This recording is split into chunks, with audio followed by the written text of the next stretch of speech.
Well, hello and good evening, everybody. I can never tell when I actually come on. Like, it seems like every time I start talking, once OBS says that I'm live, is never actually live.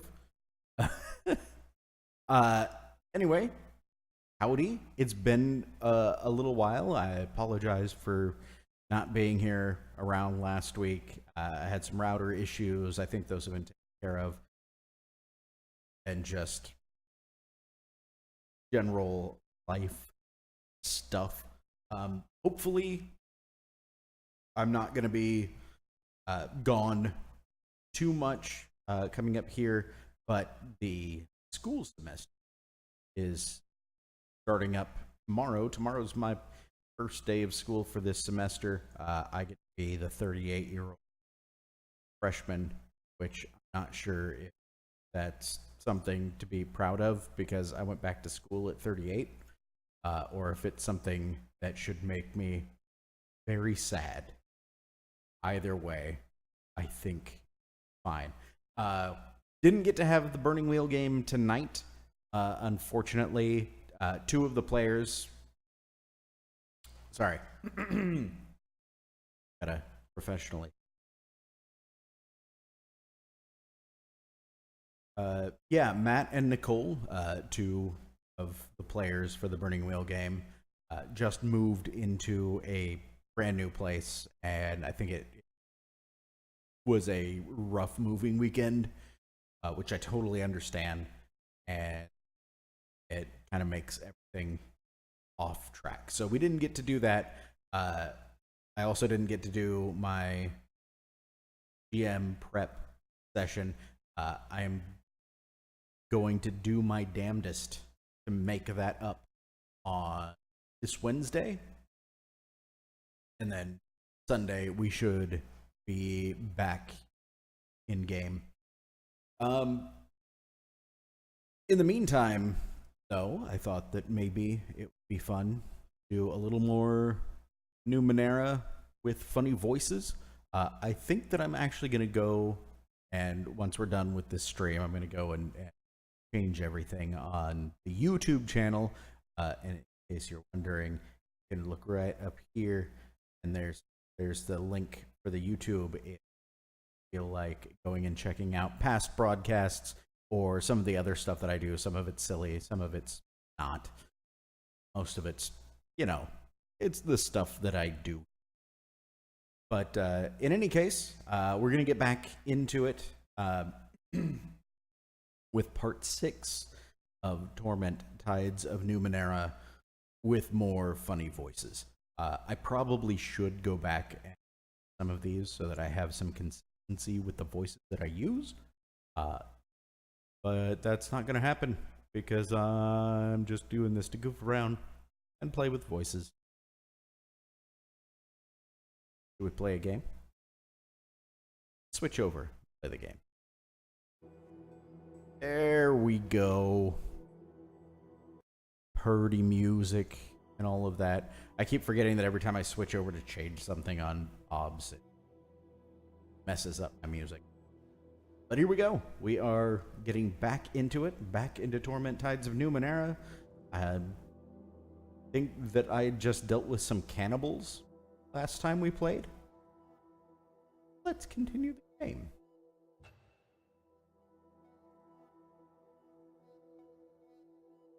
I still love rendered bits.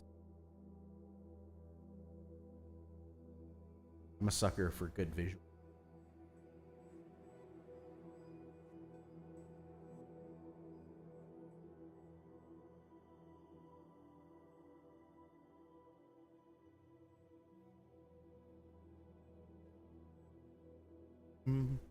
Loading slow.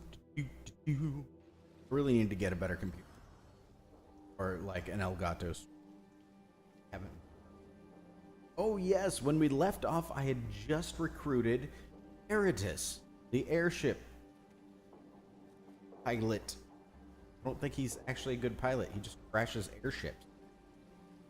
In this world, then. Now I at least have 4.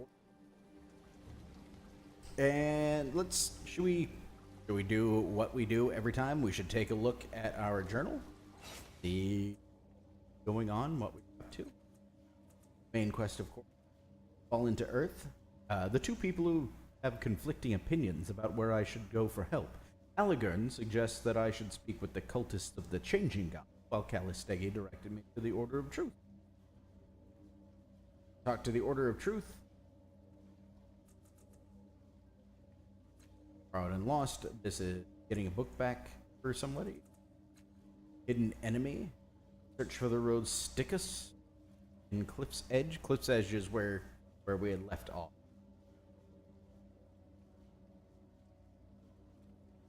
I don't know what a Stickus.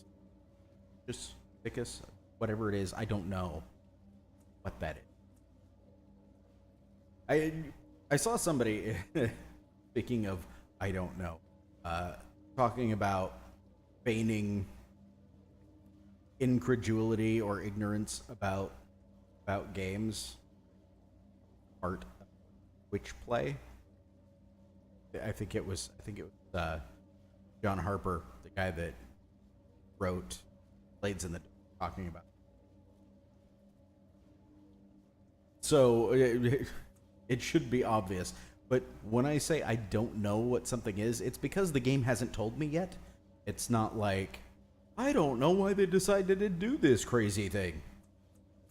I'm really trying to avoid that kind of... Anechoic Lazarette. That was the thing that killed me. I entered the upper antechamber of the Lazarette. The source of the disturbance is probably on the level below. Also a bunch of psychotic pro monster guys waiting there to murder me. Hopefully, now that I have 4 characters, and at least one of them, Eratus, is a glaive who was the fighter class.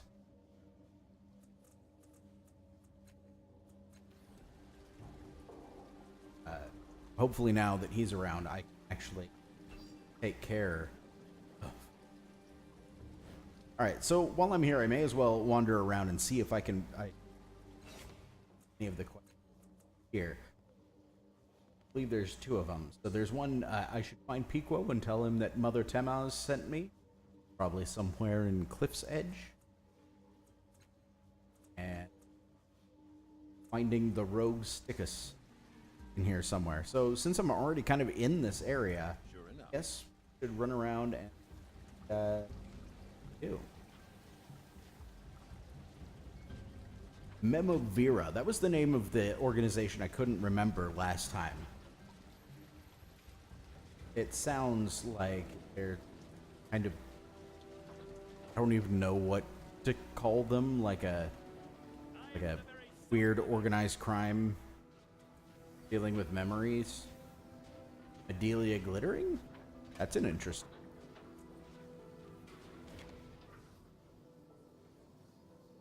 Hello, friend. A smiling, dark-haired woman standing behind a table of trinkets.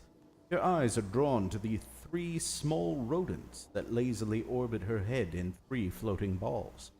They take turns hovering just out of reach of the half-mechanical, half-organic cat perched on the woman's shoulder.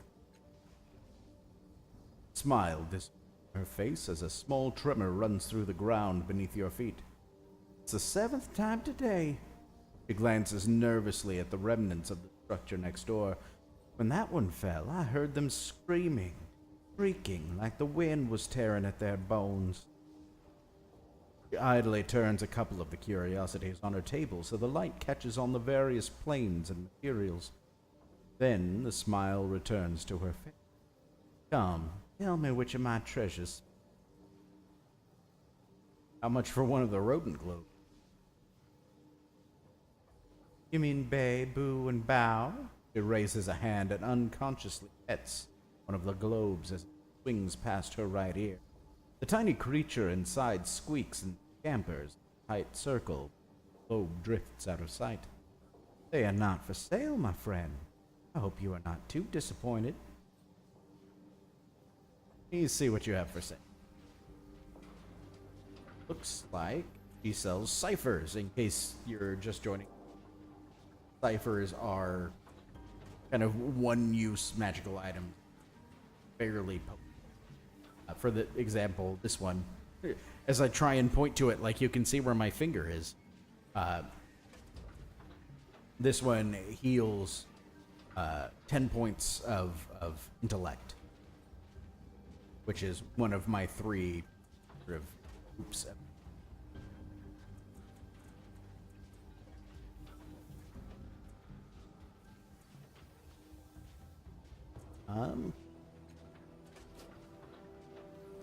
Let's take a minute. Open my. So right now, I have no points in my speed, 2 points in my intellect. My might is. Stop fidgeting. Be still and silent. All 3. I don't understand how all you Calesthesias could even notice in that crowd of you. A few thousand of my eyes can't help but notice you. Allow me. All right, so I'm kind of feeling like the one thing that I really need. This facade is all that remains of a house. The rest is collapsed into the sea hundreds of meters below. A months-old layer of dust cakes this sign, which reads, Skura the Wise, Scholar of the Iron Wind. They made a... Oh, God. They made a Skura joke. Somebody is very clearly a Kids in the Hall thing. Well done, In Exile Entertainment. Well done. Anyway, what I really need to find in this game is some kind of an inn. I need to sleep, because all of these points that are missing could really help me fight. I'm looking for...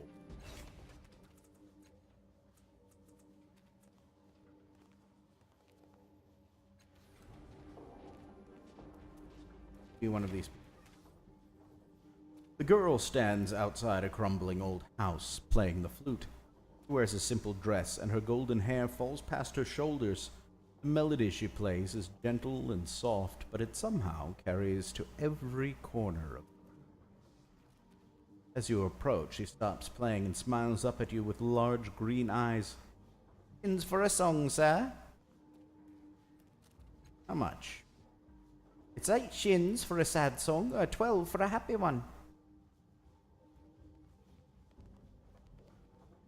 Why are sad songs cheaper than happy songs? Because there are more of them, sir. Good answer. That is a good answer. Here's 12. Play me a happy song. Thank you, sir. This one should give you a lift.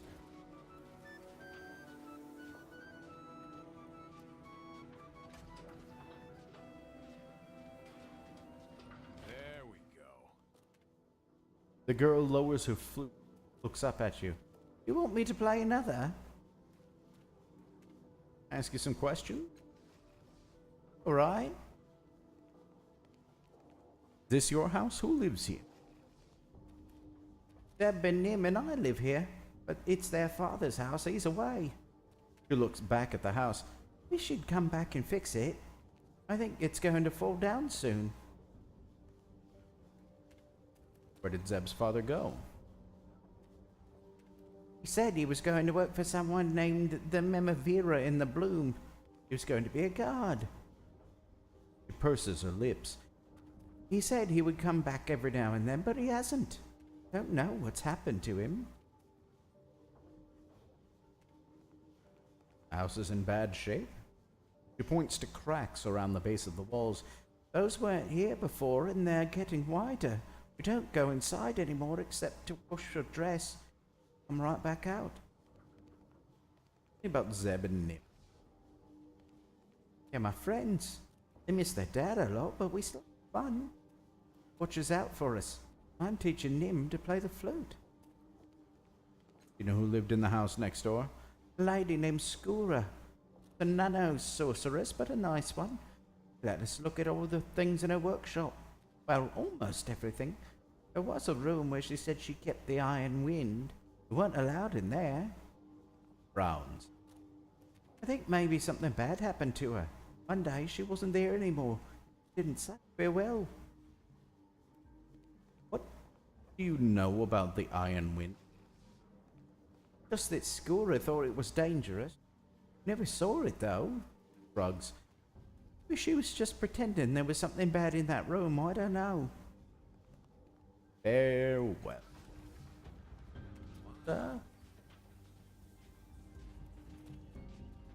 Pick through the garbage? Awesome.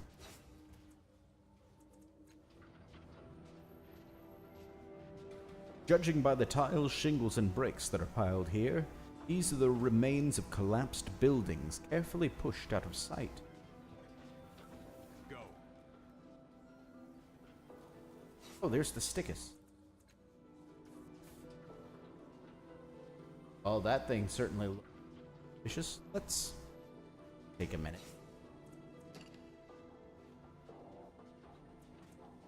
Save.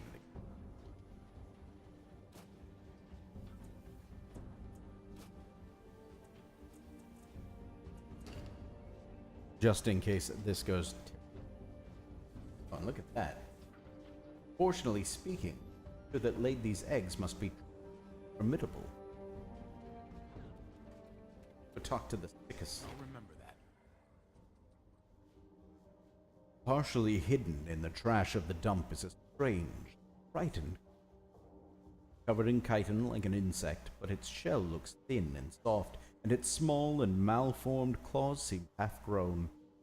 Stares at you from hiding place. Jitters. Are you the rogue stickus that everyone is looking for? As you speak, you gesture in the square where you met Pumpkin.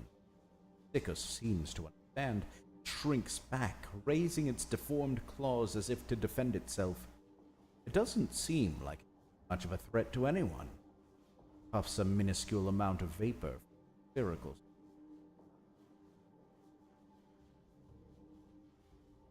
How did you get here? It weaves its head and clicks its claws, pauses, waiting for a response. Odor of ozone and stale air surrounds you. You make no reply in its language, shakes its head vigorously, says nothing more.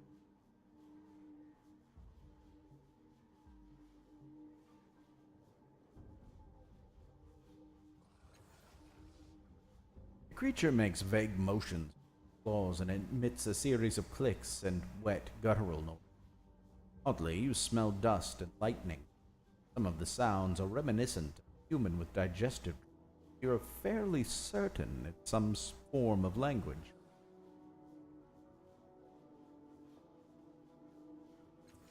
Where are you from?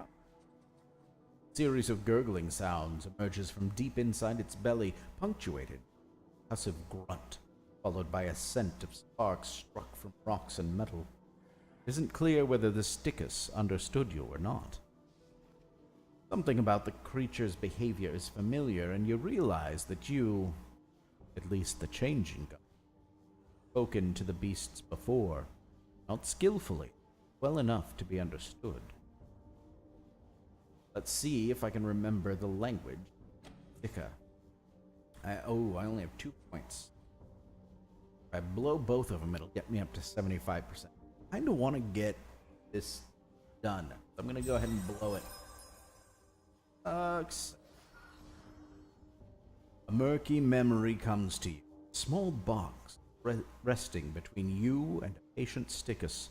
Your muscles jerking and twitching. The device translates words and thoughts. Your muscles twitch in sympathy with these memories, and you realize Stickus' tongue is a jumble of scent, movement, and sound. With the memory, information pours into your mind as if a plug had been removed. Smell of granite. Vision fades, you realize the creature's language. What is a stickus doing up here? Its clicks and scents resolve themselves into words in your head. And I'll live below, but bad claw not dig, not eat, no home, thicker family, and the scent, one of desolation, abandonment, great void in the earth, and above ground, die.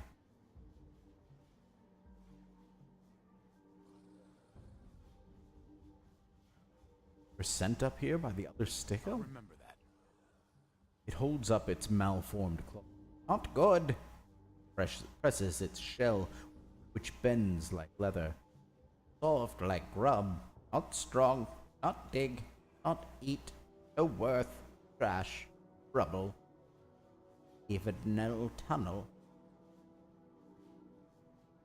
Take a dig for food? What do you eat?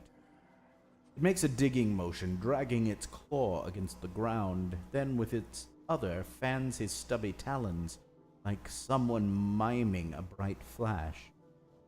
Dig, make sparks. Sparks.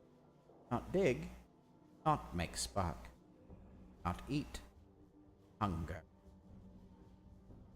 Can't make sparks to eat, and you starve to death up here.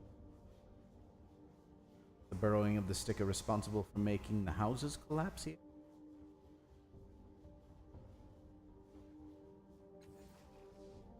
It nods and shudders. Sticker, no care, grub, homes break.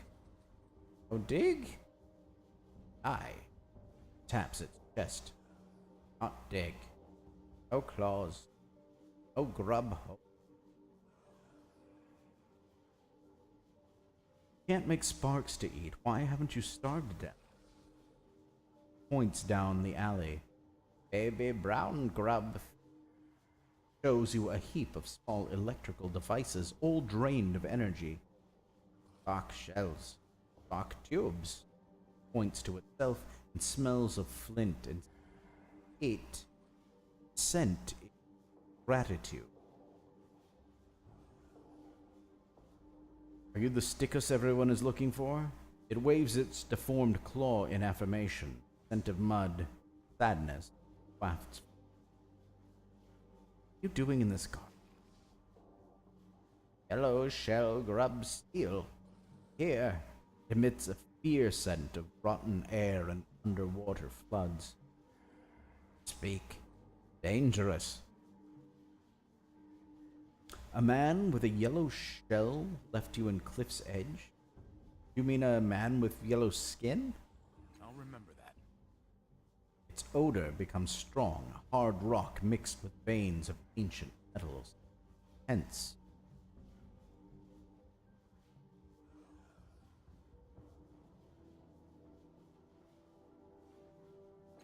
Farewell.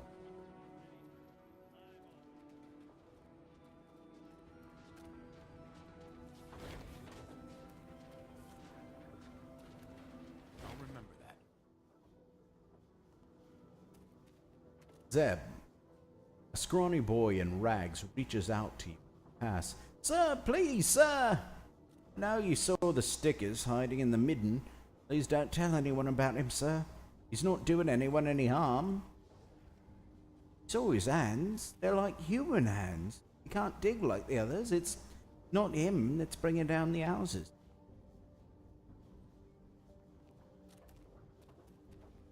Won't tell anyone. Safe with me. Oh no, wait. What is this stickers to you? We found him, sir, my sisters and I. But it was so pitiful. He had to starving. He had to dying. We've been feeding him old devices and power cells ever since. We've got to get him out of there. Neighbors will find him soon, and that'll be the end of him. You have a plan to help him escape? No, sir, we can't just walk him down the street, or that fat little lord would see him. Not to mention the neighbors, and they'd kill him for sure. Feed him power cells? Sticker eat electrical energy. We can't find nearly enough. He's starving. I won't tell anyone. Secret is safe with me. Thank you, sir. You're a lifesaver, sir. Now, if only we could get him to safety. Maybe I can find a way to get him out of here. Would you, sir? That would be wonderful. If you can find the other sticker, maybe they'd help him escape. I heard that some of them are down in the underbelly, but I've never seen them myself. I'll try. Thank you, he smiles. I had a feeling I could trust you.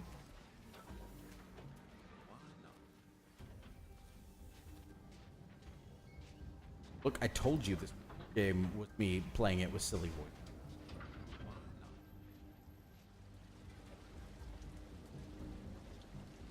mural above the door depicts 5 people positioned testing trust. I don't know. I'm going.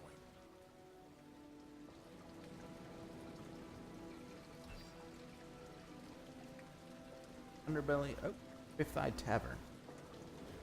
Coming.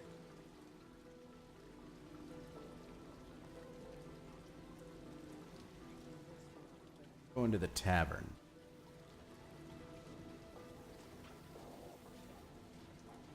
Go. Where there's a tavern, there's a place to sleep. I can regain some of my lost points.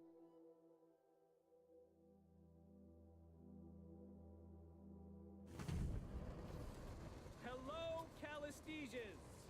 Don't shout. When you do, we can all hear you. It makes you even more irritating than normal.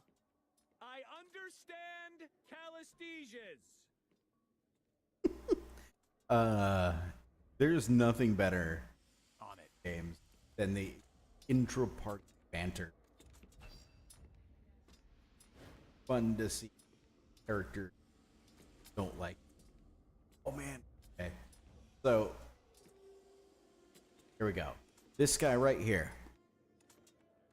If you have not played it, this character distinctly shows up in Planescape. In fact, I'm gonna. Your eyes cannot focus on the person. Whether male or female, you cannot say, but it hums with a force that both attracts and repels you. You feel a sense of amusement as its regard settles. You speak. Oh. Tasted the truth in the form of Inlu. You have contemplated the totality of human existence. Speak quickly and true. The world slows around you. Who are you? M.O. You might call me a terrestrial, though I am far more. From beyond space, behind time, comprehension. The mind has chosen this form for me, content to exist in this structure. But know that I exist also outside of your subjective experience. Some might describe me for positional extraction, fundamental universal laws made tangible. He gestures languidly. You understand perfectly. I am a word, flesh, a letter, concept covered in a false skin, infinitely malleable, essentially unknowable. What does it mean to be a word? Was, am, will be. I see into the infinite past, into the illimitable future. When the cosmos erupted in a sea of light, I saw it. Mechanism winds winds to a sad and creaking end. Weep. The great wings of death enclose creation. I am the last vestige of dust, frozen, forever perfected.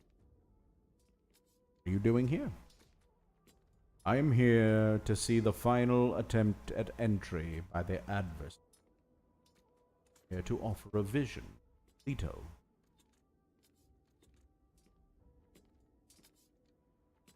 You say this was the final attempt at entries by the adversaries? The adversary is thought to peel through realities, to devour this world as they have others. They have never lost this world. Their first taste of defeat. Within themselves, the eaten cores of their victims begin to stir. The adversaries will cease to exist in any meaningful form within a millennium if stopped here. This an inflection. The warriors here succeed, the adversaries do not rise again for an eon. So it is.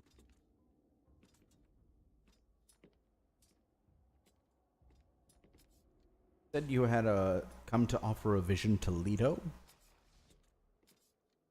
Oppression. Mother of empires. Adversary's presence has polluted her vision, and she has strayed from the page.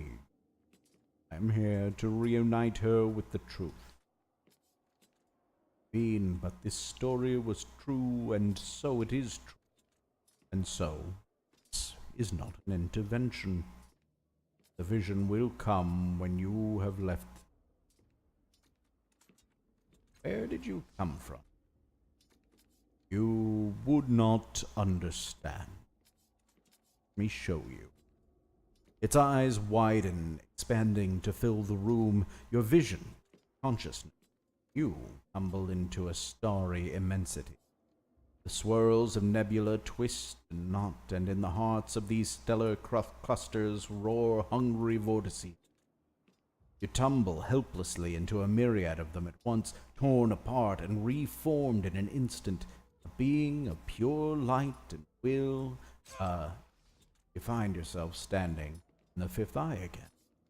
Your nose is running and tears streak your cheeks.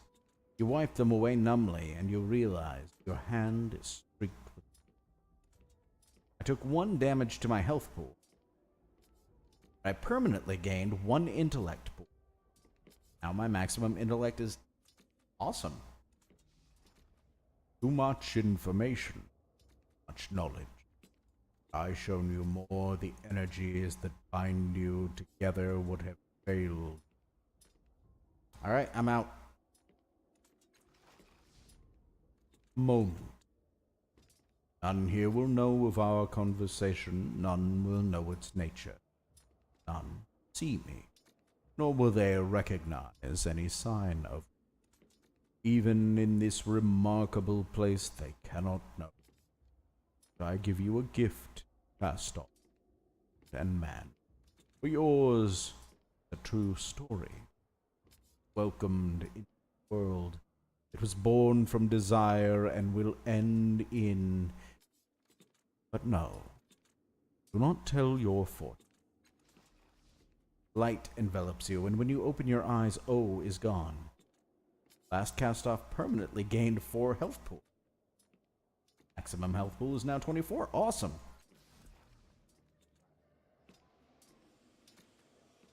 With alacrity.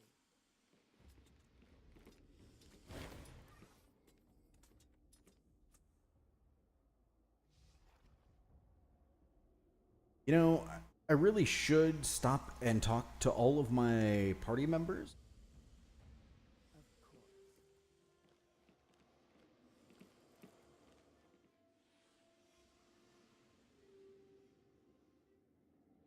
This whole place is weird because all strangely blurred.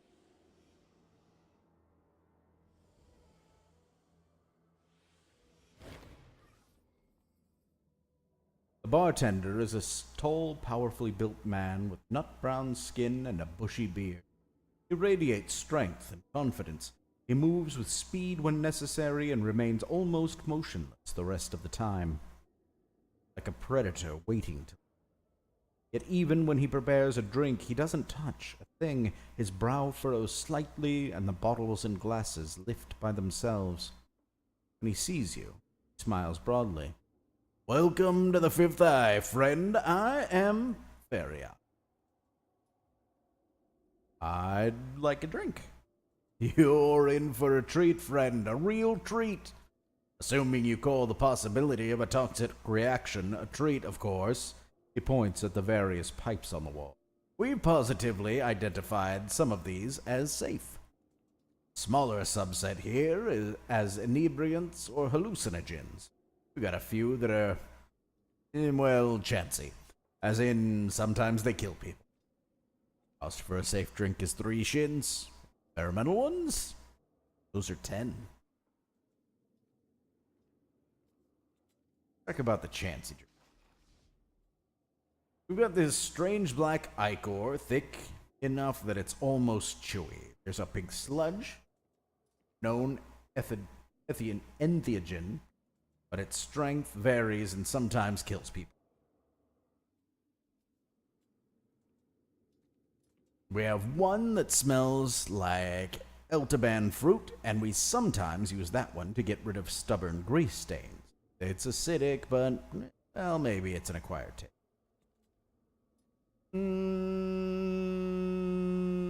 Do I want the pink sludge?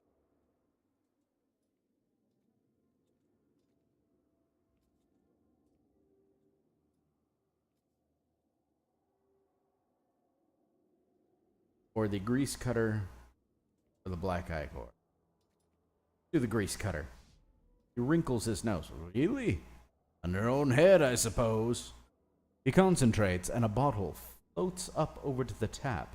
The fluid spills into the bottle, and you hear it hiss. The bottle floats to you, and you can see the liquid inside is thin and oily. It smells like talc, the infectious runoff from a pairing between flesh and machine.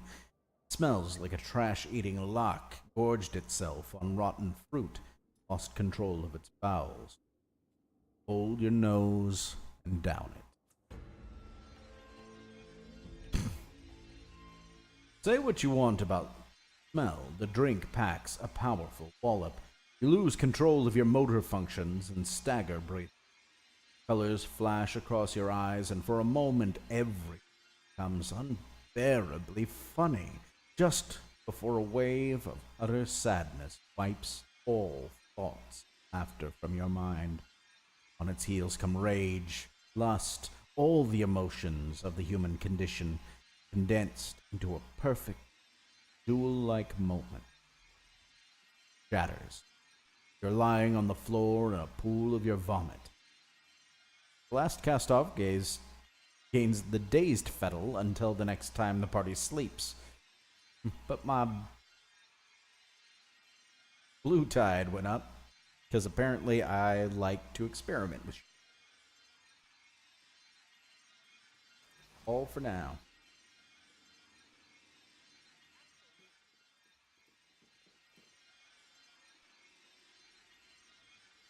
Hear liquid coursing through these ancient pipes. The whole building seems to predate the Ninth World. I was really hoping that I could get a room in.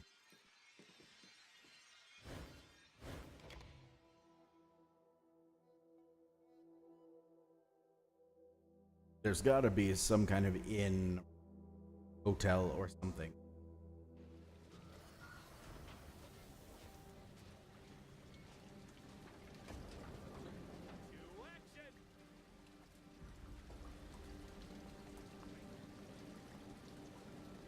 Skull-like relief could be a warning or perhaps a notice. Something harmless but related to death. Yeah, that goes. All right.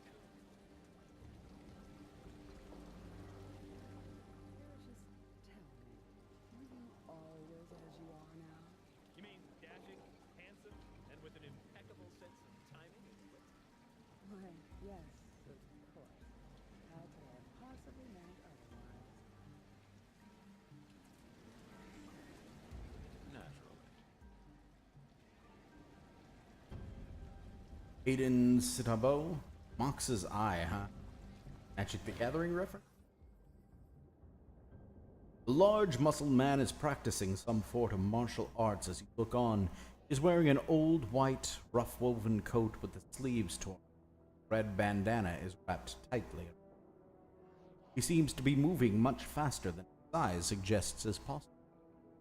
He glides between stances, swiftly as water, fists blurring hammers striking enemy. Bare, calloused feet snap and slash the air like knives. Where did you learn to fight like that? By challenging the deadliest creatures and studying their killing blows, he says.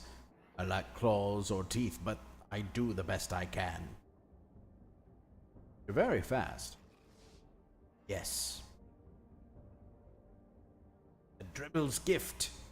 His hand slips around an invisible assailant's arm. He snaps it with a stab of his elbow, then crushes his enemy's throat and flips him over his shoulder to the ground. Chrysanthemum Array, he shouts, spinning over the invisible adversary's corpse to deliver a triangle of jabs to the chest of his next attack. The entire set of moves took no longer than 4 seconds. He catches you staring and smiles. Must be wondering why I'm shouting. Yes, I'm not surprised. Like a lunatic, he says before spearing his opponent's jugular with 3 fingers. Counted thrust! Helps me focus my breathing, my strength and will. Reminds me of how weak I once was. Strong I've become. Years ago, I was a starving beggar, so I managed to steal a wedge of pie crust and was terrified that someone else would take it from me. I hid inside that metal structure over there to enjoy my feast. Bite of the hidden queb, he says, clawing his enemy's eyes. Stale crust crumbled into pieces between my eager fingers. Something strange happened. Drifted toward the ground like the softest snowflake. Able to pluck each of them air before they fell. First, I was delighted. Then, how far had I fallen? Clean food was a miracle. Sighs, then delivers 4 more blows to the heir's belly. But the miracle never ended. The longer I lived in that shelter, the more I could slow the world by concentrating. I swore never to waste this gift. Honor it by becoming stronger, faster. I would challenge the predators of the world and take their killing blows from them. I would never be prey. Rush stomp.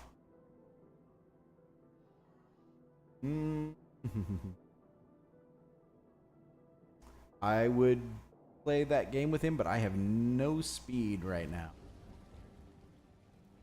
And I'm dazed. What exactly does dazed find out? Dazed.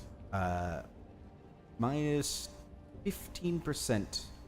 Willpower minus 15% on attacks.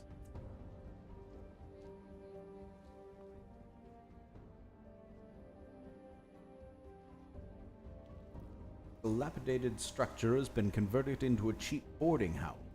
Inside, people sprawl on filthy mattresses in a dimly lit room.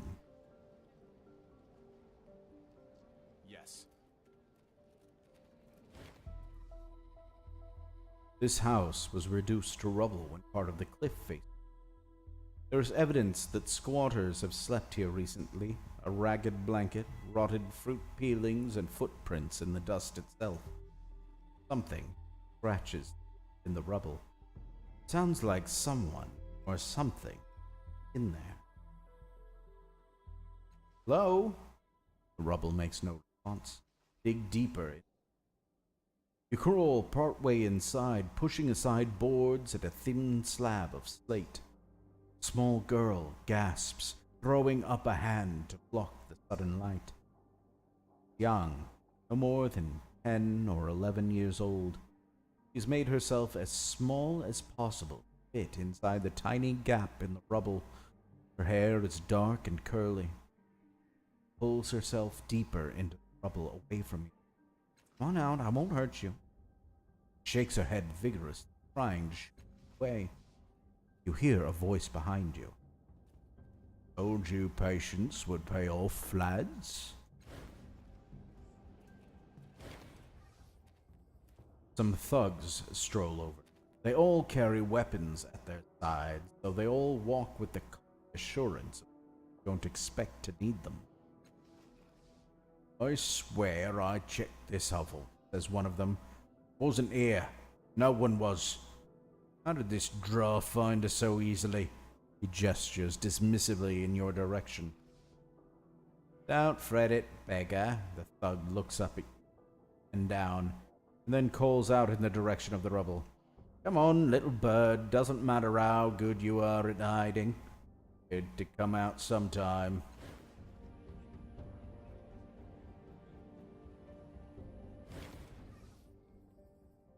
Girl huddles behind you, keeping you between her and the thugs. Even so, it's obvious, not sure about you either. Don't let them take me, please!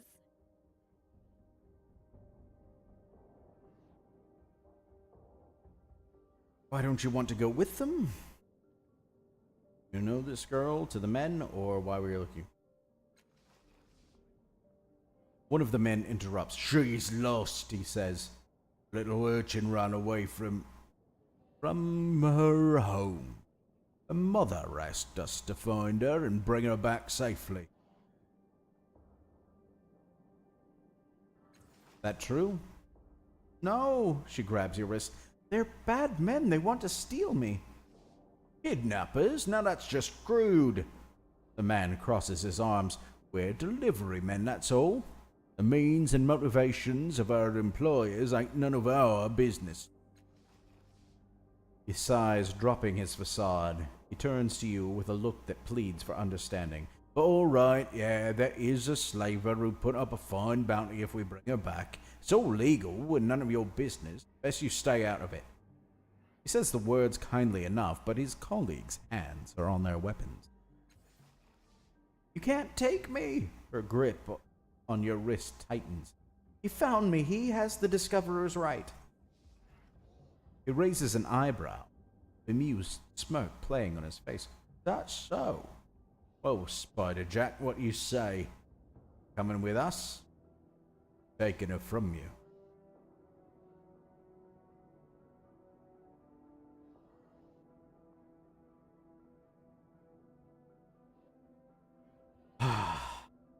I can try and intimidate them. I can try and deceive them. But I think I'm just going to come right out. Doesn't matter if it's... No. See, my problem is that all of those social skills are based on my intellect pool, which I have none of right now. So unless one of my other companions can help me in this, I don't know if I can succeed. And you can't tell if your companions can help you with it until you enter into the conflict.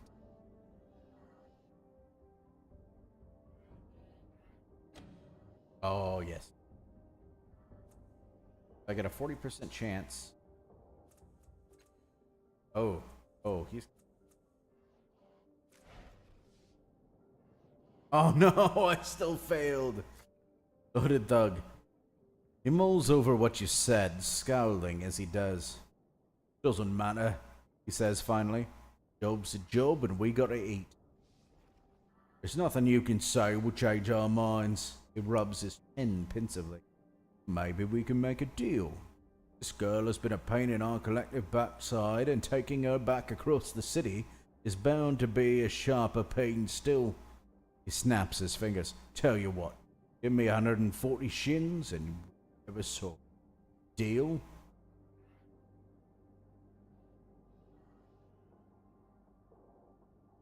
Ooh. I could... No deal. You need to leave.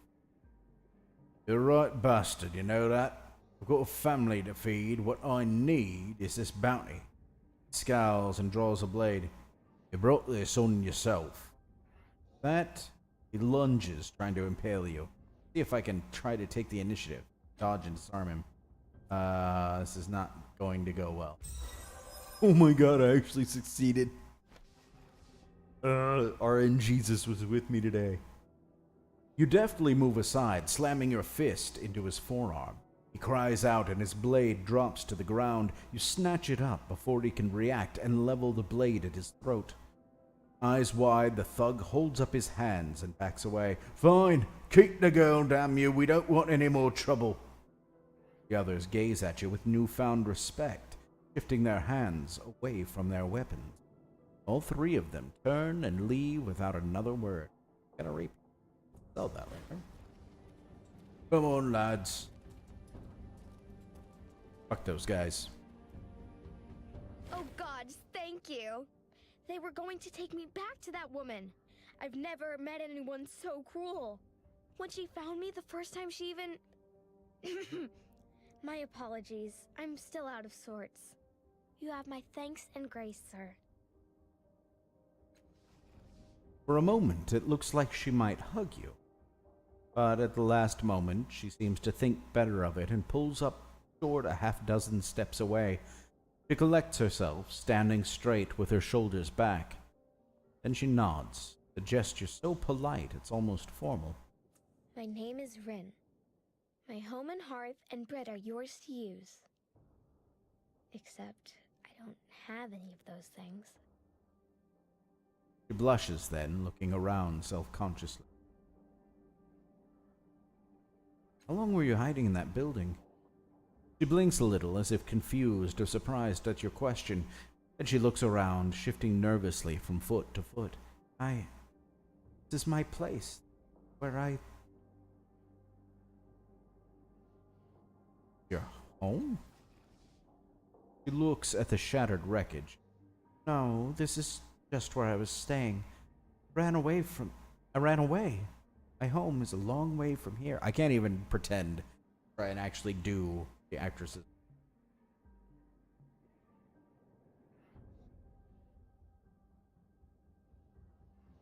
Where are you from? She looks out at the horizon and makes a vague gesture. Really far away, but I'm not sure exactly which direction. She looks around a little, almost as if she were seeking a familiar landmark. It has to be a long way from here. My home isn't anything like this. There were trees upon trees. The trees here aren't trees like... The young girl squints off into the distance. After a moment, her eyes go distant, and you realize she probably isn't going to finish her sentence. You're saying something about trees? She looks at you oddly. What? No, I wasn't. Without seeming to realize what she's doing, the girl brushes her hand through her hair, and you see the side of her head has been shaved. Large stitches run along her scalp, holding together an ugly cut longer than her hand. The wound is purple and angry looking, only just beginning to heal. It can't be more than a week old. Into your head. Her body grows tense for a moment, her eyes darting round as if deciding whether or not to run away. She glances at the rubble where she had hidden from the thugs. She relaxes. Her eyes are still wary. I was running away. There were some people, bad people. I ran away and got hurt. You stitched your head back together after you got hurt. For just a moment, her eyes flash with panic again, and they dart around like she's getting ready to run. Then she touches the side of her head gingerly. I don't remember what happened exactly, but I got away, and I ran. I ended up here. 11? I think this came out a little too early for Stranger Things to have any.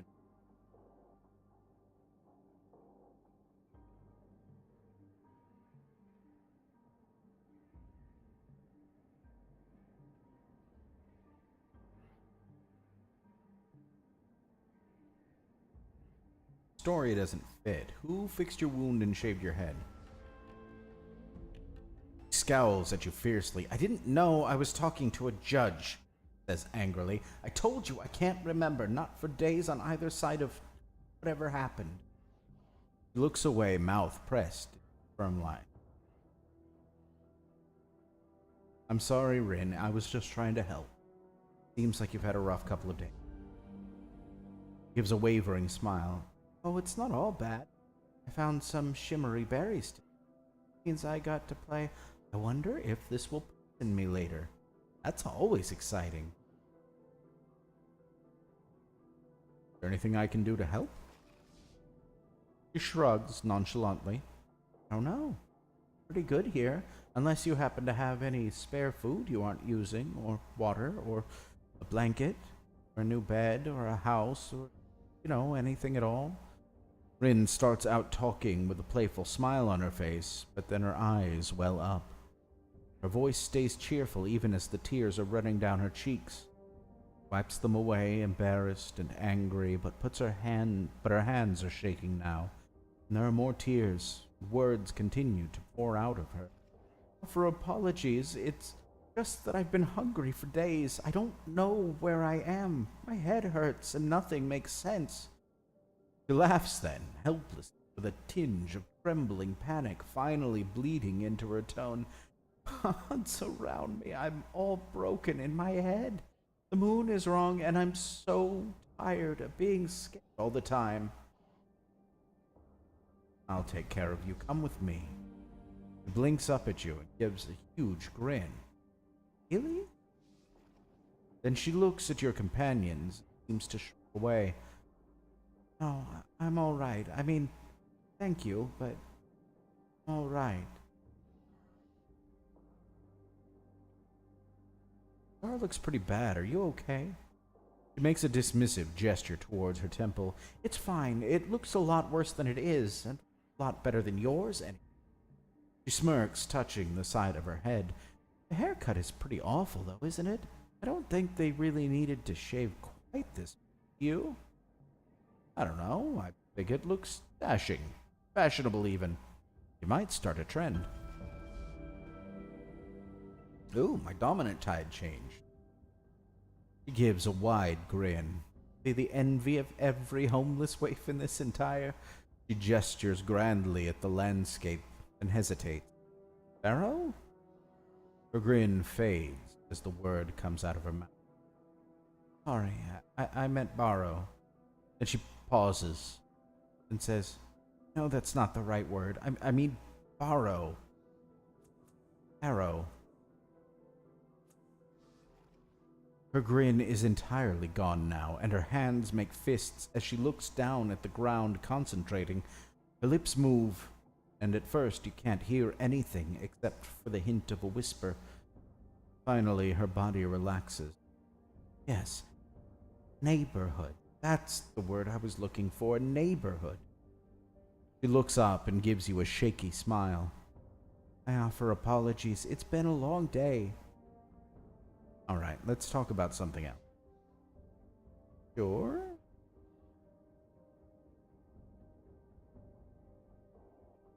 Girl doing all alone here. Girl looks up at you, her forehead creasing a little in irritation. My name? Rin. But then she hesitates and looks down, blinking. She reaches into her pocket absent-mindedly. Did I forget to tell him that? Stands there motionless for a second, then stops and looks up at you. Oh, I think I did. She looks up at you. I'm sorry, she says. My name is Rin. My food and fire are yours. Use before you go. Farewell, Rin. Oh. And that's actually kind of... Yes. Not kind of sad. That one's actually sad. So I don't think I have it in me to talk to somebody named Loss of Self. Yes. This silent and ancient machine casts a long shadow. As you study it, your breath stutters in your chest. Hands shake. Can't help feeling as though you have stood in this exact spot. Examine the device. Your hands slip over the cobbled together components and greasy cables, the buttons worn by frequent use. It is a strange accomplishment. Clumsy but deft, amateurish but masterful. Only a brilliant mind could have melded so many disparate parts into a functional device. Unfamiliar memories whisper to you. This device was used, though you don't know how, to generate a field that unmoored everything within it from time itself. Your fingers scrape a rough path. Lifting them, you see a circular symbol etched inside like a maker's mark. Leave the generator alone.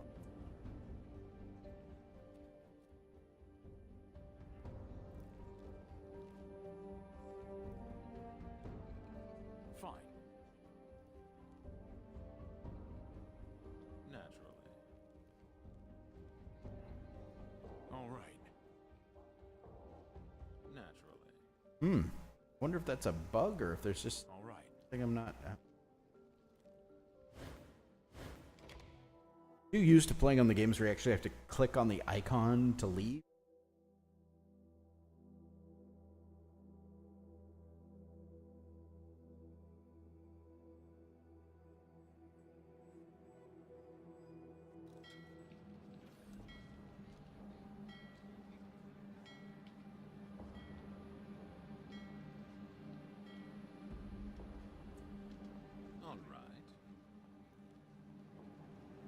Technology that suspends the tables prevents them from being easily flipped, dragged, or moved.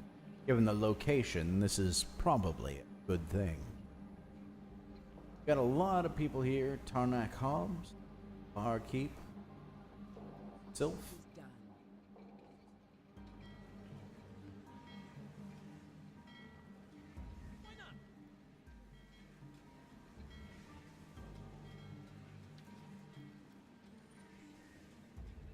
All right. That looks interesting. The synth panel lies flush with the ground. You can see no way to pry it. Caravanserai. Ah, there we go. That's what I'm looking for. Let's, before we do anything, Tranquility's rest that place. Feeling this is Yes. Talk to Tranquility. I'm guessing that she is the owner. Tranquility. A woman stand as tall and graceful as a willow steps forward to greet you. She bows, then looks down at you with warm, gold-flecked eyes. Welcome, she says, to Tranquility's Rest. I am the proprietress, Tranquility. Are you looking for a place to take your ease? As she speaks, a sense of delicious calm comes, and you find yourself wanting to agree with her. There's nothing you'd like better right now than the peace and solitude of a quiet room.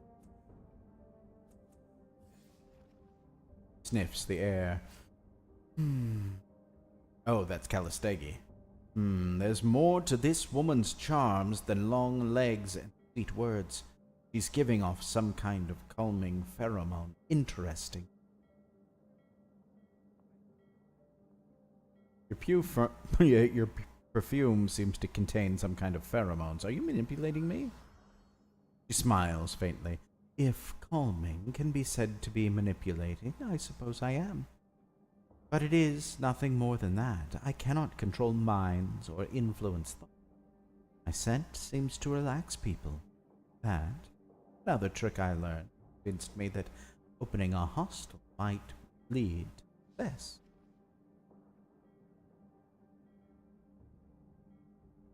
Could your calming abilities put me into a trance? She looks bemused. No one has ever asked me something like this before, and normally I would refuse for fear of some complication and perhaps retaliation. I sense a certain affinity between us, a kindness we share. I don't think any harm will come of it. If you feel it will help you, I will do it. She reaches out to you. Now take my hands and close your eyes. As you take her hands, a scent like baking bread and honey overwhelms you, and she begins to sing in a soft but resonant contralto. The melody fills your head, making it heavy with slumber, so that your chin drops to your chest. You feel like you're being lowered gently into a warm bath. The water closes over your head, but there is no fear of drowning. You have returned to the womb where all is comforting darkness and the steady pulse of a beating. Uh-oh. Loading screen. This is either really good or really awful.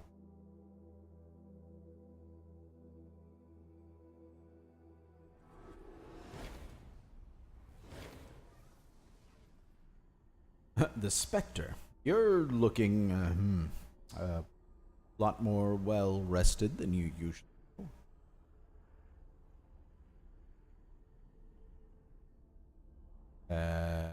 Things changed since the last time I was here. Around, it's your mind.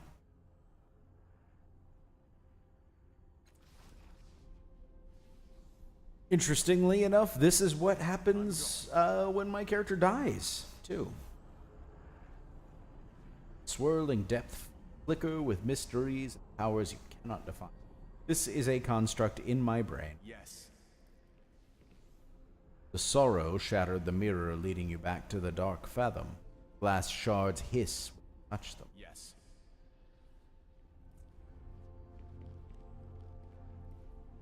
I can breathe again. Did I actually die? That's the question.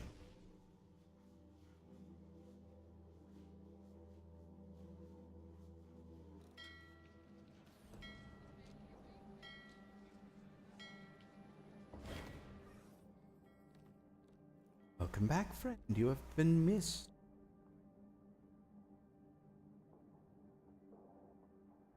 Like a place to stay.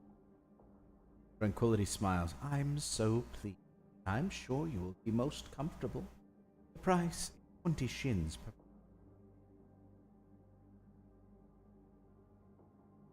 Enough.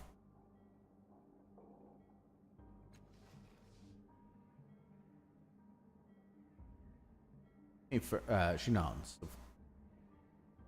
Forgive me for asking, but are you a human? She laughs melodiously. No need for apology. Given my height, it is a natural question. I am indeed human, a human mutant, and fortunate to live in Sega's cliffs, where that is not a crime.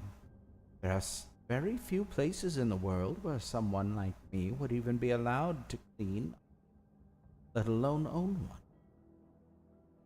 Tell me about tranquility. Smiles. Is the most peaceful inn in Sega's cliffs, with the most beautiful views. All rooms face outward, so that the bustle of the caravanserai is invisible and inaudible. All you see is sky and sea and the roofs of the city far below you. All you hear is the breeze. I am the sole owner, and I have been offering solitude, purity, and discretion to travelers 20 years. You will never have a sound night's sleep as you will when you stay here. Farewell. Alright. That sucks. Have a sleep. Find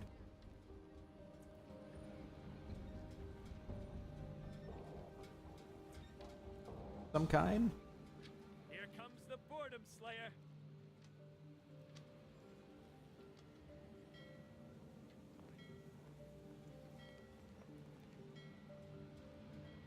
A good trip this time. You air breathe. Have a taste. To action! Atop a nearby plateau, you can just make out at the top of a small dome of scintillating blue energy. It is done.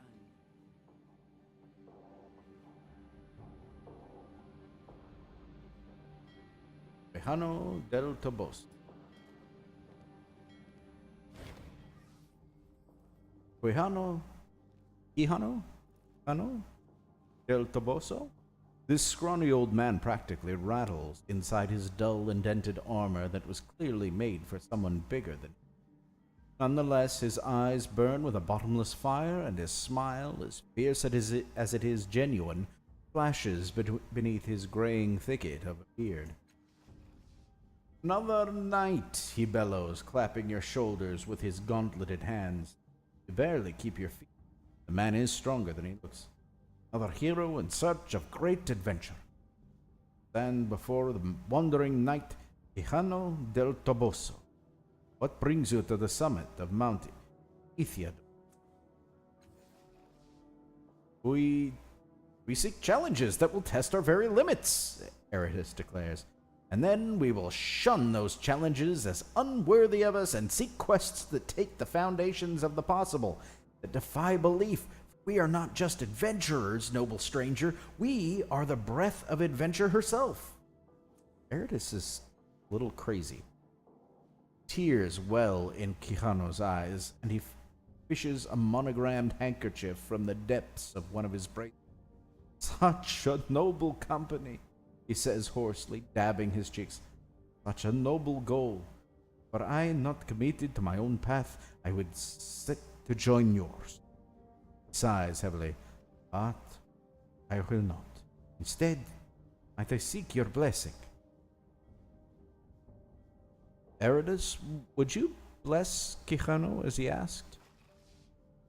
I was hoping you would ask, he says, and he turns to Quijano, spreading his arms, his mouth working soundlessly. The elderly knight bows his head. May your glory always find you. May your burdens only strengthen you, and each of your scars tell a better story than the last. And when your enemies are too many and your wounds too severe, may you fall with a smile on your face and peace in your faltering heart. Well said, Quijano says, raising moist eyes. Well said. He straightens and oddly seems larger now, somehow taller. Quijano del Toboso gains the inspired.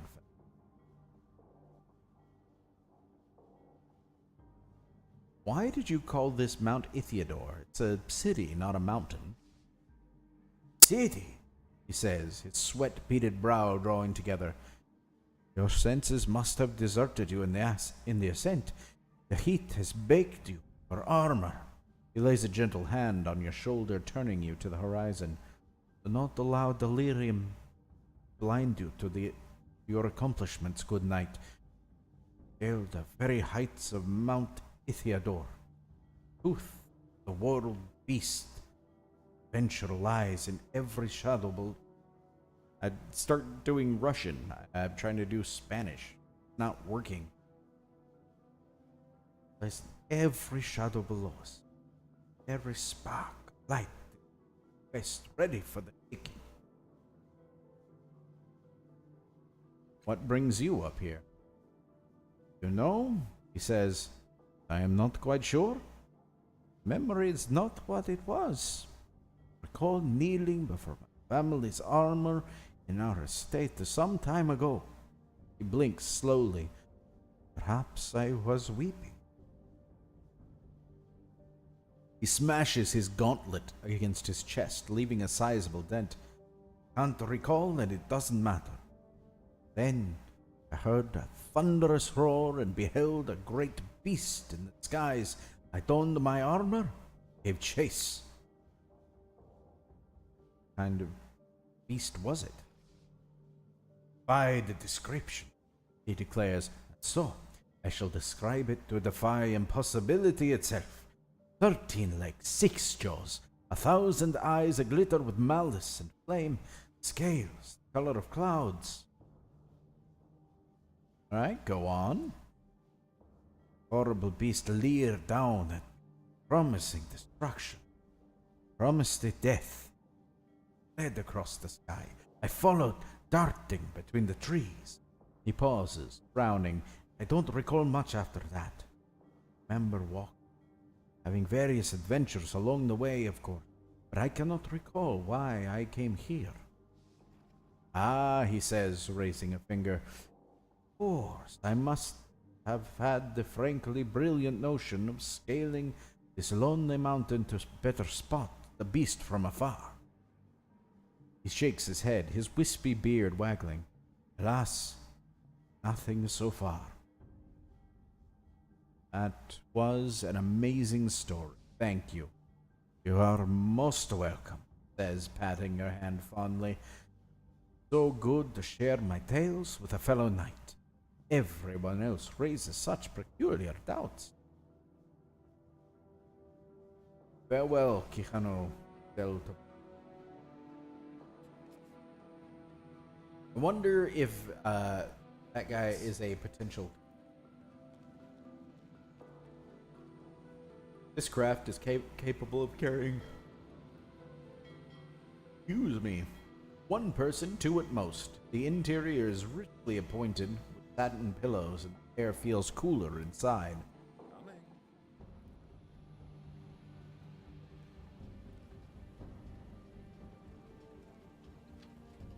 If you want a job done right.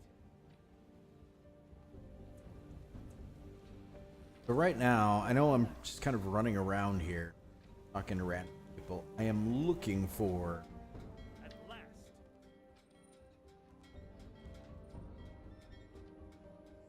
driftwood held aloft by suspension platform. Provides a useful, somewhat perilous bridge between the dock and ships moored in the air. Which one of you Calistesias is the one that likes me? None of us do, Eratus. Are any of them lying? Possibly.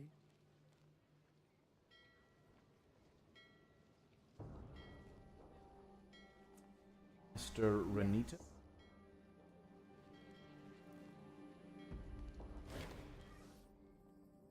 This airship master is keeping a nervous eye on his vessel. He is a short and wiry man, dressed in travel-stained but well-kept clothing. He is chewing on his impeccably groomed mustache in frustration. As you approach, he turns away from his vessel. Welcome to Master Renio's aerophile adventures. Afraid that I will not be departing anytime soon. Not since theft. Says the word carefully, holding it away. Always taken pains to see the best in people, he confides, swallowing hard, but that, before that runty, glowing, straw-haired idiot stole the coronet, my prized airship. He shakes his head, genuinely distraught. Till that thief is caught, my ship remains in dock, safely shuttered in. He breaks off when he sees Eridus standing near you. Him! That's the thief! Thief? Never stolen anything in my life. I have borrowed, certainly, but always with the intention of returning the item to its proper owner. Though I must admit that I haven't always been entirely successful. Making a note. I demand the compensation. My vessel, my source of livelihood, snatched by this vagrant. He stares hard at the oblivious slave. I require justice. I will take it. Surface.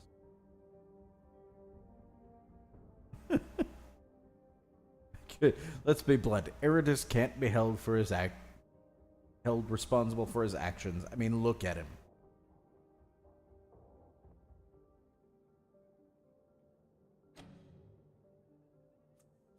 I've got 10%. Got 10. Got a better chance. A 50.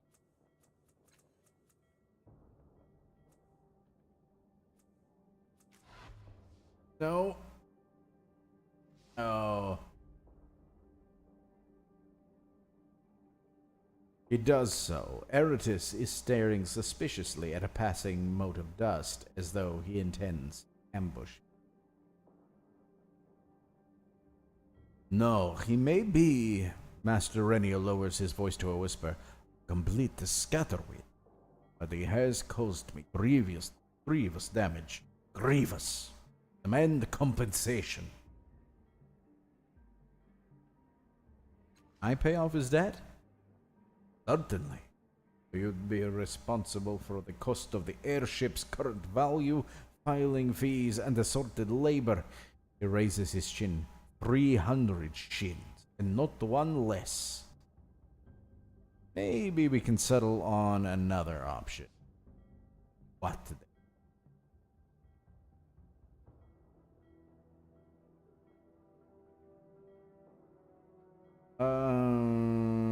I can make Eridus work with him.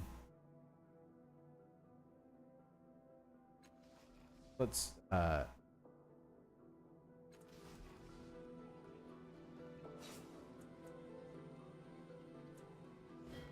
course. I'm not sure that I want to deal with that. Also, almost 11 o'clock. Which means I've been playing for about an hour and a half.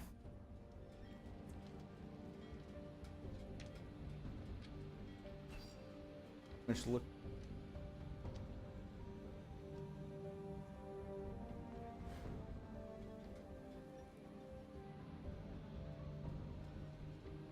Yes.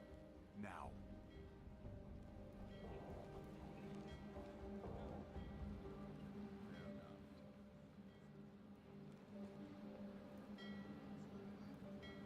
All right.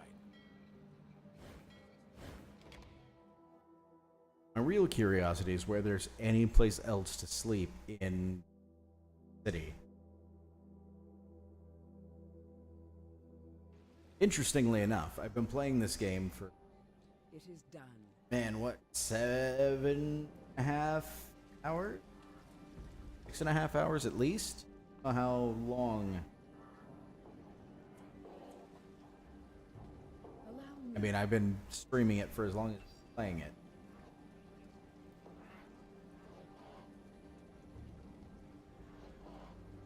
Vertical parlor? Looks like a healer?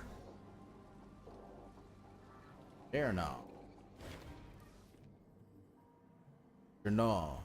This old man's skin is covered in makeup, painstakingly drawn to resemble dark stone. His eyes widen briefly as he notices you, and his face and neck hardens into actual obsidian for him. Then he smiles and nods at you. Features mobile once more. Welcome, welcome, he says. Sorry about the stone, polymorphic flesh modification, you see. I didn't see you walk up, and I assumed you were going to cut my throat and take my chirurgical parlor for yourself. Why would you think such a thing? Good business here, the old man shrugs. If I were a young man looking to make a name for myself in the city, I'd kill me too. My chirurgical parlor is a marvel of the prior world. I just pick an item or a service, pay my outrageous fees, and after only a short, long period of fairly safe but indescribable agony, walk away with some horrible Numenera bits whirring away inside you. He pokes a few buttons on a device strapped to his wrist, and lights twinkle across its length. Dark, glassy lens focuses on you. Well, interested? I can't help noticing that you're a very honest man. Well spotted, he says, nodding. Clear streaks of quartz run up his prominent cheek, revealing the muscle beneath. It's a side effect of my modifications. Wouldn't lie to you if you begged me to. He shrugs. Honesty is usually a hindrance to a businessman, but people seem to like it. How did you come to own this parlor? Really a partnership, he says. Colleagues and I spent 2 years digging it out and getting the whole mess working. Sighs. Of course, we had to test the drones before we tried them on anyone else. Customers getting skinned alive on opening day is bad for business. That's a wise move. Gornar chose an intelligence modification, and the drones cut off his head to work on it more directly. Meor picked strength, and the drones sliced off her arms. They defaulted to sever in days. He smiles fondly. Anyway, 6 partners later, I was the sole proprietor.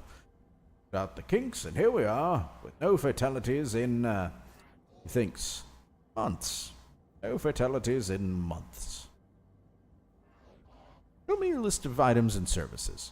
Of course, he says, tapping a few buttons on the broad device encircling his wrist. The lens beams a cone of light directly into your eye, which immediately begins watering. Blinking, you see a menu of items, seemingly hanging in the air.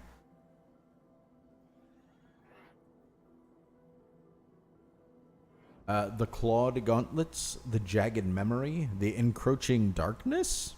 What are blood nanites? The Numenera analyzer sounds safest. Artificial eyeball, really? How painful are these procedures?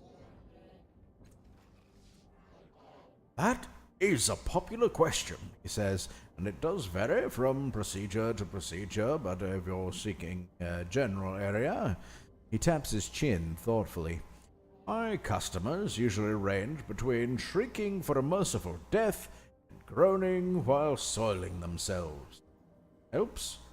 Almost always seem happy with the results, and they survive. Smiles.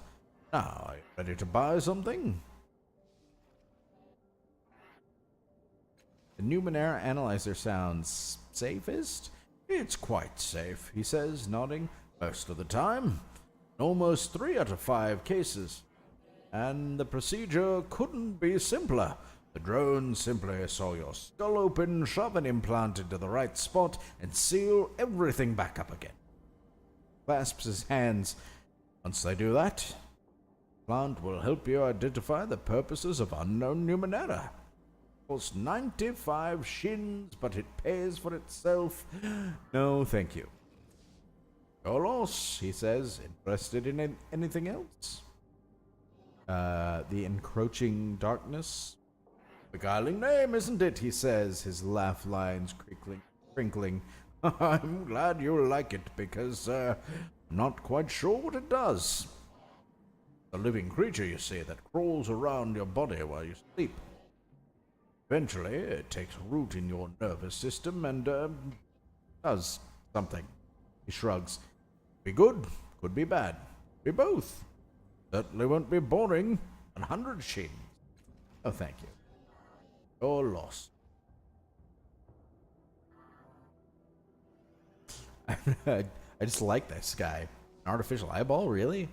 Very popular item, says, nodding. Meat ones wear out so easily. This one never does. It'll help you spot things normal eyes miss. What it takes is a one-time cost of 110 shins. Tremendously unpleasant operation.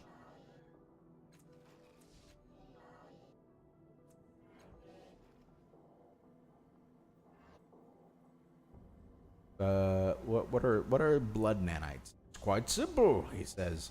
The drones fill your blood with millions of tiny machines that promptly begin devouring you alive until they learn to differentiate between your body and anything that's not supposed to be.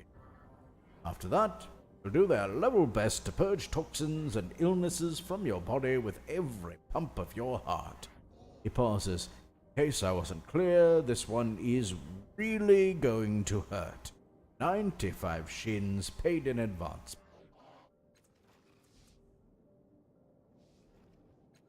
Clawed gauntlets, I knew that would catch your eye, he says, digging you in the ribs.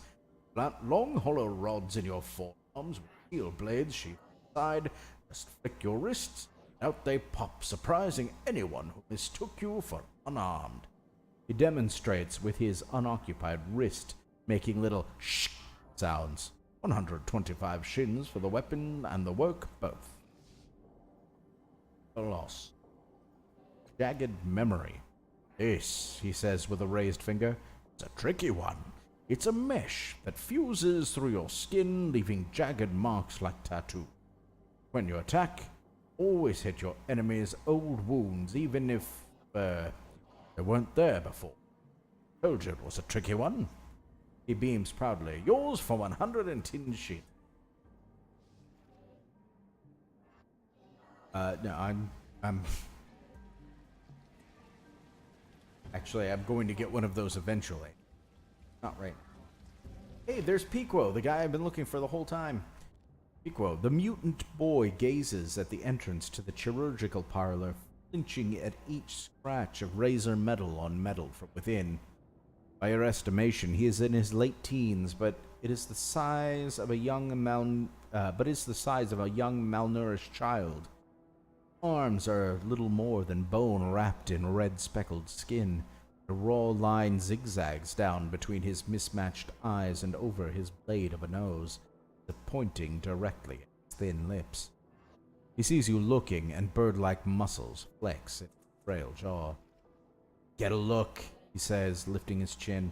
Or maybe you want to call me some names. I hear eggshell a lot. Maybe lightning bolt. Get that one from time to time. He crosses his bony arms and glares at you. Don't let me stop you. Call me some names. Laugh. Do it now, because in another few minutes, I'll be the one laughing. I'm not laughing, and I'm sorry if I offended you. I don't want your apologies. Sighs. You didn't offend me. Believe me, I'm used to this by now. I'm not going to be the butt of everyone's jokes anymore, he says. Electricity sizzles within the parlor nearby. This time, he does not flinch away. Lightning flickers trapped in his determined eyes. I have some money, all right. I'm going to use it to change myself. Change everything I can. He trails off, studying you in turn. His eyes widen, and he glances quickly away, studying the nearby parlor instead. said. Mother Tema has sent me. I want to help. Oh, he says, blushing. She knows, of course. That means you know, too. Chews his lip. Fine, I'm scared, alright? I've had this ugly face, this body, my entire life. I've saved up to change myself, my future. Maybe I could become strong enough to deal with the people who hurt me. Maybe I fix my face. I can do that, but I'll still be small. Despite the anger in his voice, tears are shining at the corners of his mouth. Making a note. I can only use the machines in the parlor once, understand? It's too expensive. I spent years saving up all this money. It's not enough to fix me. He opens his pouch to display a moderately impressive collection of coins. At all this money, Tabir glances over just in time to see the pouch open. His eyes bulge. Poor lad, he whispers. All that coin must be weighing him down. We should lighten his load.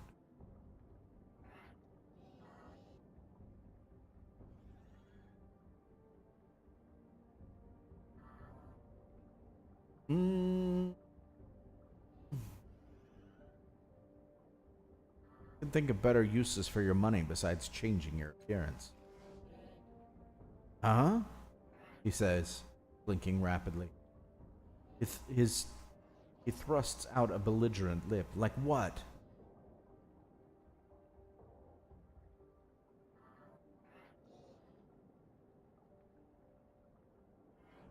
Strength fails, beauty fades.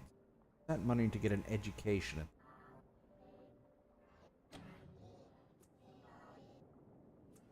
I'm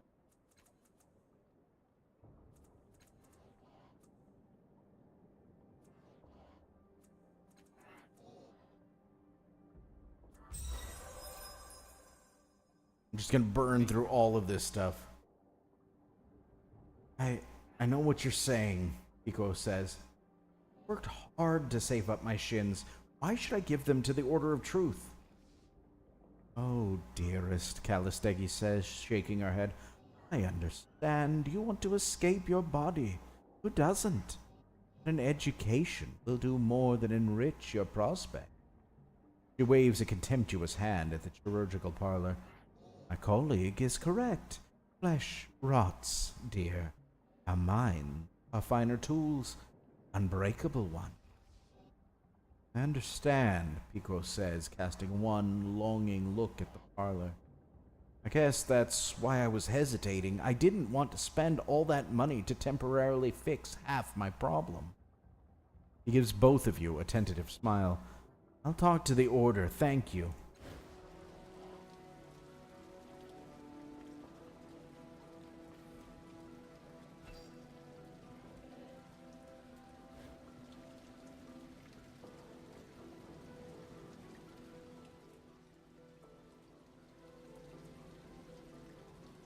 Go ahead down and turn this in, and then I think I'm done.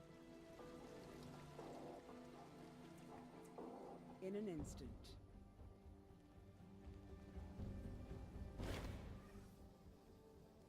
Mother Temaz, if anything, her angry muttering has intensified.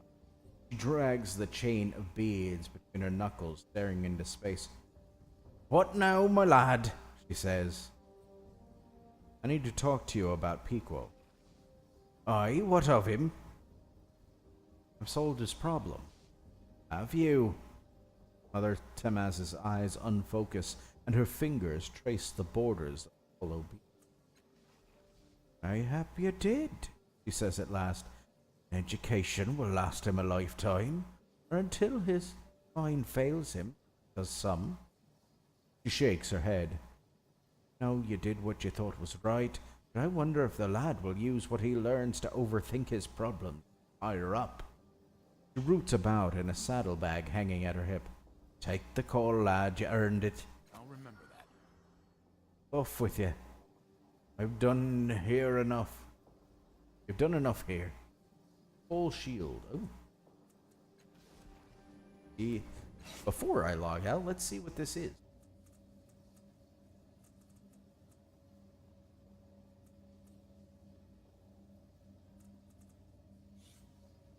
Alright. Only usable by the last cast-off. Mother Temaz claimed to have found the membrane that protected you during your birth in the skies over Sega's cliffs. You used the membrane to craft a shield that is transparent and thin, but surprisingly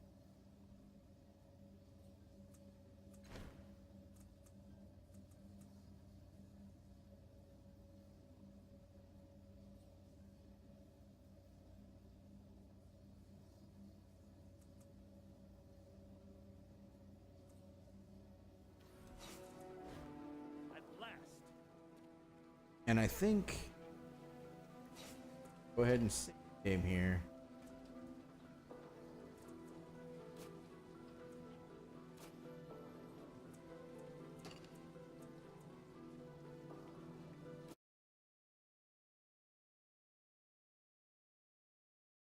And back to here. Well, that's it for tonight. Thank you guys for watching. Thanks for hanging out with me. If you ever happen to be not watching this, feel free to jump into the chat. I know I'm reading and, you know, doing goofy voices, all of this stuff, but, you know, I'm happy to chat with anybody who happens to be interested in watching it. Anyway, I should be back on Tuesday for Dungeons and Dragons Curse of Strahd. I actually I don't know why it took me this long to figure it out, but we've switched up some of how we're going to be streaming it, so hopefully the quality will be a little bit better, at least as far as video and voice, and not having people drop out and solving communication issues. Be able to just play the stupid game. Excuse me. So hopefully that'll work. Wednesday night I should be doing a GM prep stream. And if you are a Burning Wheel fan, feel free to jump in and chat with me, and I can bullshit at length about that game. So if that's something that you're interested in, please absolutely hop in for that. And then Sunday, if everything goes well, should be the second session of our Burning Wheel game. So that's it. Thank you guys for watching. If you want to find me anywhere on the interwebs, I am most places at SC Hayworth, and you can see right up here where I am at Twitter and my YouTube channel, where everything can be found. That's it. Thanks again, and I will see you next time.